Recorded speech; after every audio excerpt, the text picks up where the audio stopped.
story takes place in Florida, like all fucked up stories do.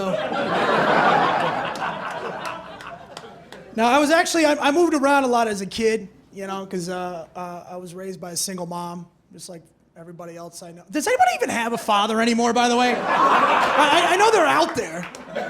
They're like urban legends. You hear about them every now and then, you know what I mean? So we moved around a lot. I was born in Jersey, moved to Florida, back to Jersey, back to Florida. I've been back and forth my whole life. And the reason for that is my grandparents, they lived in Florida and they helped raise us. You ever see those old dudes that would make weapons? Like, you know what I mean?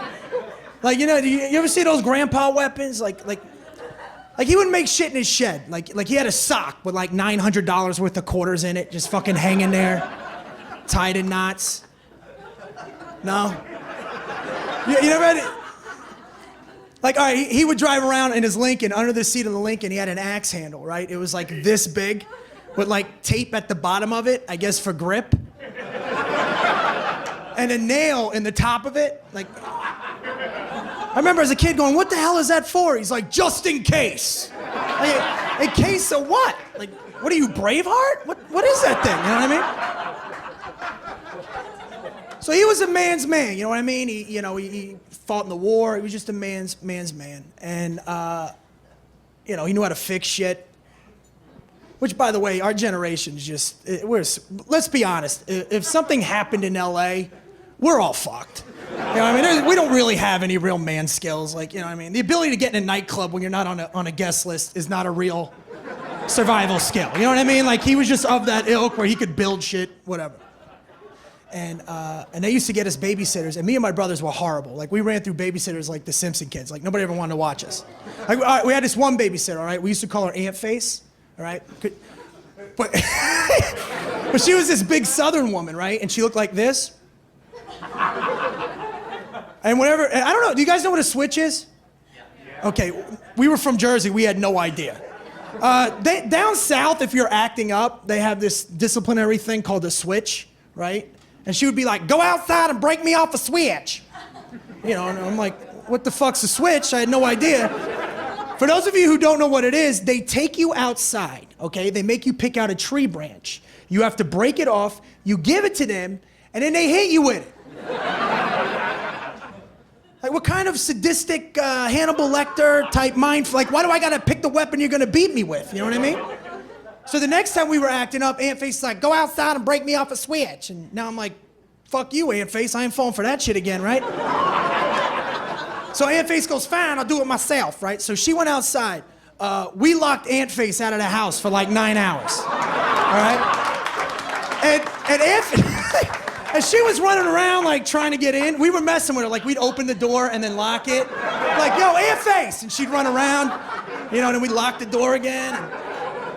And my grandparents had this sliding glass door, right? And she's banging on the sliding glass door. And my older brother was like opening and closing the curtain.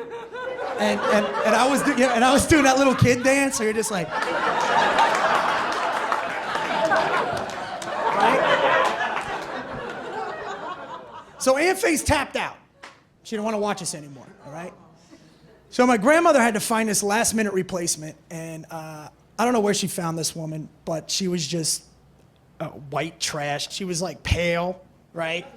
She had like scrapes and bruises and shit. Like, she looked like she fell off a bike. I'm not lying. She was all banged out.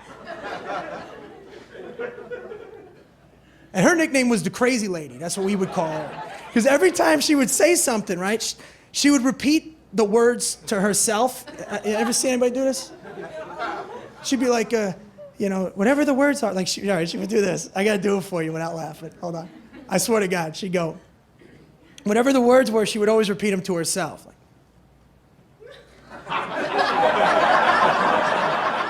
And this was the 80s, so there was no background check, so my grandmother's just like, watch the kids, and left, right?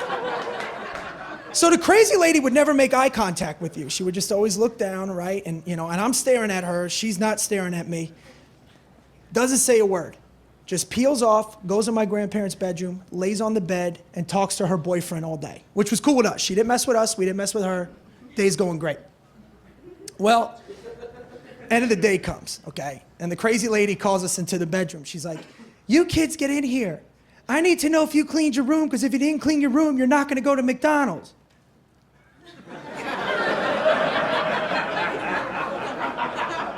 Now, it's important for the story to know it was Filet-O-Fish Fridays at McDonald's, all right? This is... No, because, like, if we were kids and we were good, my grandmother would take us to McDonald's. And, you know, as a kid, McDonald's was the shit. Like, I still get excited. Like, because, you know, I see the arches now, I'm like, you know, because there was just so much things there for kids. You had, like, Happy Meals, Filet-O-Fishes.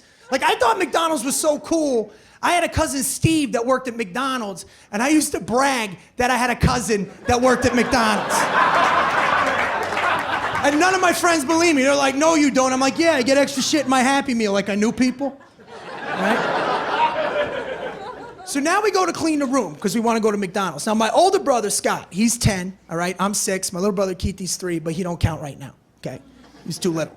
So we start cleaning the room because we want to go to McDonald's. And my older brother, well, it's this, because he can make a bed like you wouldn't believe. Like, I'm dead serious. Like, he made it better than my grandmother. Like, everything was just perfectly folded, pillows where they need to be, right? So now the crazy lady wanted to inspect the room to give us, like, the seal of approval. So I'm like, when we're done cleaning the room, I'm like, hey, crazy lady, we're done cleaning the room. You want to check it out, right? I don't know what the hell happened.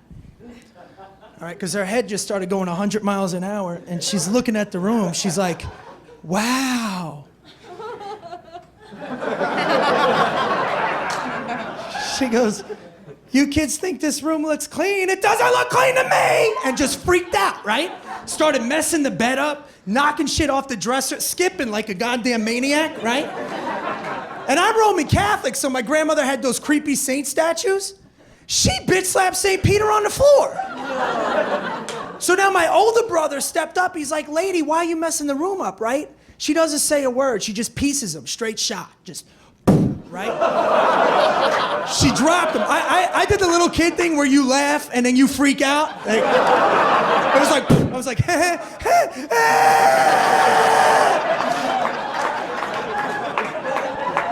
All right, here's where the story gets fucked up. My older brother told me to do it too. He denies it, but he was sitting there bleeding going, you know what you need to do. Crazy lady goes back into my grandparents' room, lays on the bed, and starts talking to her boyfriend, laughing about what she did, all right? So I walk in my grandparents' room, I look at her, she's laughing. I look at my brother, he's bleeding, right? Now, under that nutsack of change, my grandfather also had a little baby axe, right? A little crooked handle hatchet. So I look at her, I look at him, I look at the axe, right? And in my mind, I'm like, you gonna let her get away with that shit? That's your brother. She bitch slapped St. Peter. That's sacrilege. I grab the axe, and as hard as I can, right in the back of her leg, all right? Oh, relax, I was 6 years old, so there was a lot of torque behind it, all right? But it was good enough to get in there. And I don't know what the hell I hit, but blood went everywhere. Long story boring, the cops come, all right? And they're interrogating me, and I'm crying, you know, because I know we ain't going to McDonald's now. I know I messed that up.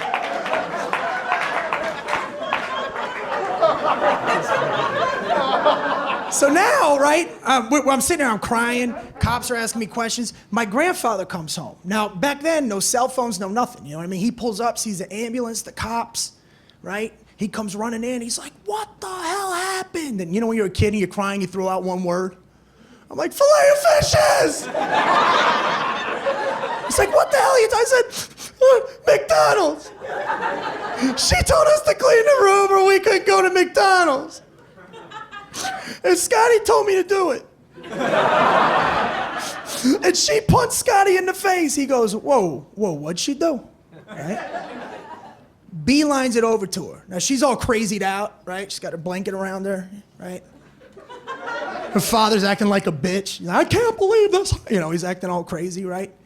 So my grandfather walks over and he looks at him and goes to the father, he goes, you know, I feel terrible about this whole thing. Can I talk to her for a second? I want to make sure she's all right.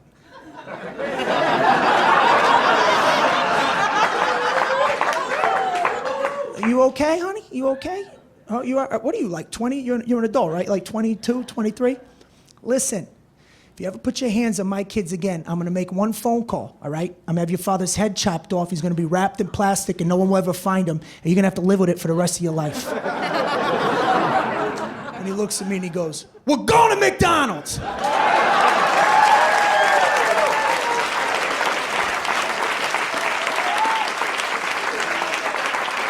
And I got 2 filet of fishes and no therapy.